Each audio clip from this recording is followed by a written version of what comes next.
So now it's been several years, and I'm more aware of him on, um, it's become more misty, more, it's diffuse. His energy is more diffuse. It's a lighter sensation, but still an awareness of his presence. And sometimes, I'm sitting watching, it's Canadian, so I was watching the Canadian Olympics and really suddenly feeling his presence. The other thing that I also noticed was there was almost a cyclical sense of time, and I would go for a month or so and not think about him, and then just have this really strong sensation, and it would turn out to be a Friday afternoon, and that's when he was hit by a car. So it's almost like anniversary dates, or Friday afternoons, or that's where there's almost a closeness of a connection that they come through. So that's why you might tune into a loved one and suddenly remember it's the anniversary of their passing or their birthday or something significant.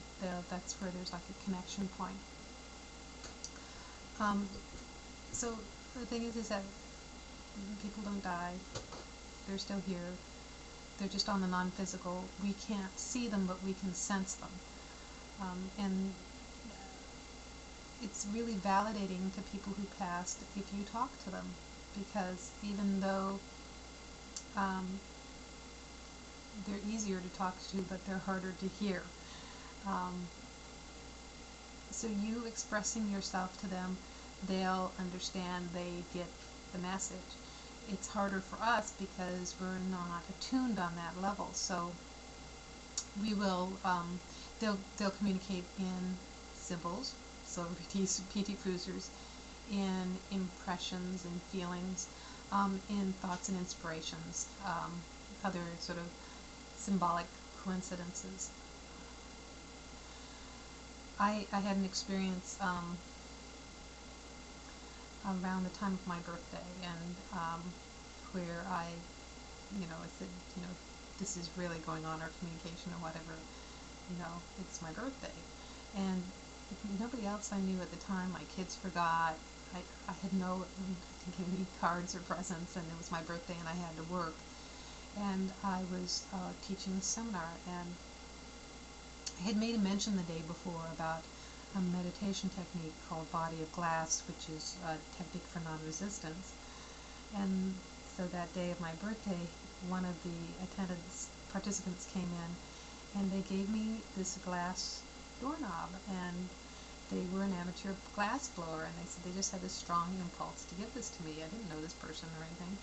And the interesting thing also about it, if you look at it, it was this sort of glass bubble with a dark blue center and then a little air bubble in it. And I realized is if you're looking at people from a non-physical perspective, you're just looking at them as pure energy. There's their aura.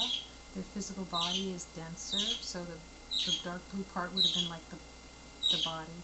And I got the feeling that the air bubble represented my friend when he's communicating to me in his space. So I thought that was really capable of him, because he was still fairly a newly dead guy. He'd only been dead like 5 or 6 months by that time, and he had to go through someone else to manifest this gift for me.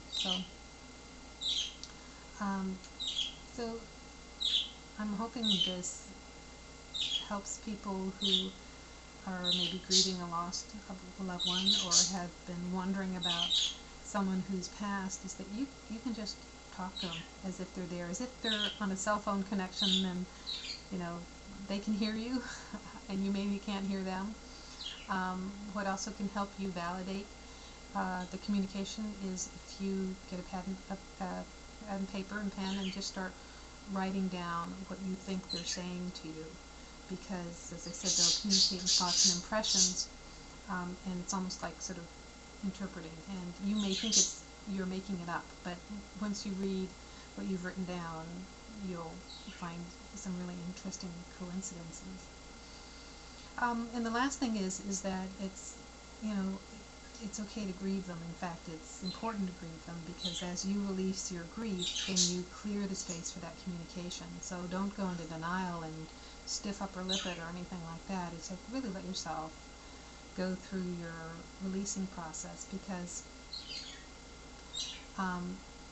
as spirit, you're always connected, and so as spirit, we're very joyous about, and we know that there is no death.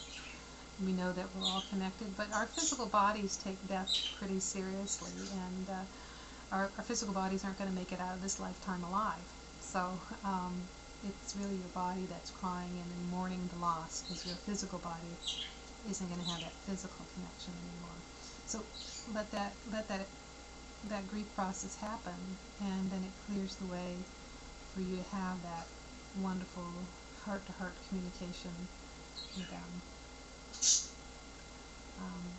And even if the relationship had been difficult in life, that personality aspect actually fades. If you're still experiencing it, it could be your projections, because their personalities fade, and what is left is just essence. So you can have that spirit-to-spirit communication, that essence. You can have tremendous healing with parents that you had difficulty with, or siblings you had difficulty with. And also, it doesn't matter how they passed. It's really all the same. They're, if they committed suicide or had an overdose or had something terrible, once you're dead, it's all good. So there's no purgatory, there's no hierarchy, there's levels of learning and awareness, but they're accessible to you.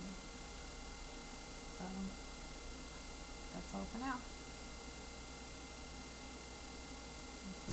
And I can't tell if I turned it off or not acting like it. Glad I turned it off.